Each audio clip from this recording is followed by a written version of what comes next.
walio chini yako. Wakifaulu, wewe shukuru Mungu, waambie Mungu amewaletea, mfurahi naye. Kwa hivyo wacha chuki, wacha masengenyo, wacha vitina, wacha udaku, kwa maana wengine walio chini yako wanafaulu, wanaenda mbele.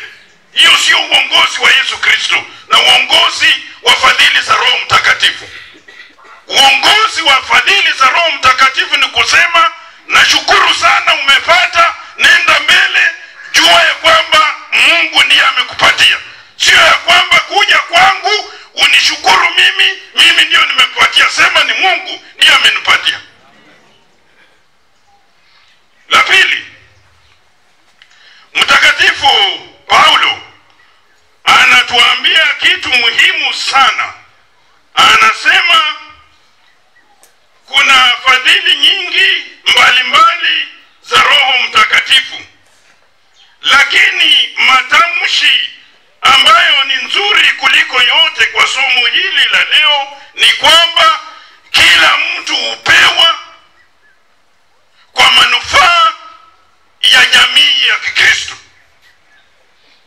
Hiyo ndio ni kitu cha muhimu, ya kwamba kila mtu hupewa. Mnanielewa? Kwa hivyo kila mtu hupewa, sio ya kwamba ni wengine ndio wamepewa na mimi sijapewa.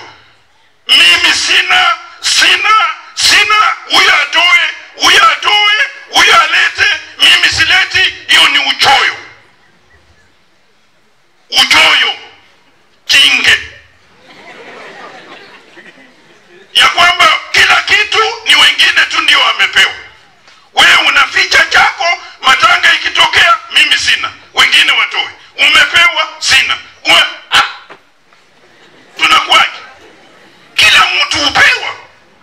Kwa hivyo mkitoka hapa leo, mkienda nyumbani, wakiwauliza askofu amesema nini, amesema changia hata wewe. Mmenilo? Hata wewe fanya nini? Changia. Kwa njia fulani changia. Ataombea watu, atakuja tu ukae. Ama be present, ni vizuri, hiyo ni sherehe. Hapana kukataa na roho mbaya kwamba hawa sasa huyu amenunua gari, ana nyumba, ana nini, mimi sina, siwezi kwenda huko. Kuja tu hata ukule, ukunywe kitu, ufurahie. Na kama una kitu ucheze tu nao. Hiyo ndio furaha, sivyo?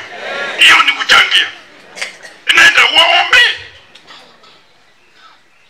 Kuwa na roho nzuri, yani bless them. Bariki. Hapana kuona tu watoe kila kitu, mimi sina, unaficha kila siku. Mtoto anataka school fees, mama atoe nini, na wewe juu yangu nitimize. Amepaka mafuta kupeana habari njema, kuwatangazia wafungwa uhuru, kusaidia watu. Hiyo ndiyo Roho Mtakatifu. Roho Mtakatifu yani ni nguvu za kazi, sio unyonge, uvivu. Ukitaka dunia iwe nzuri na Roho Mtakatifu, fanya kazi. Si amesema? Mmesikia nimetumwa kufanya kazi. Sisi Roho Mtakatifu tunapewa ili tufanye kazi.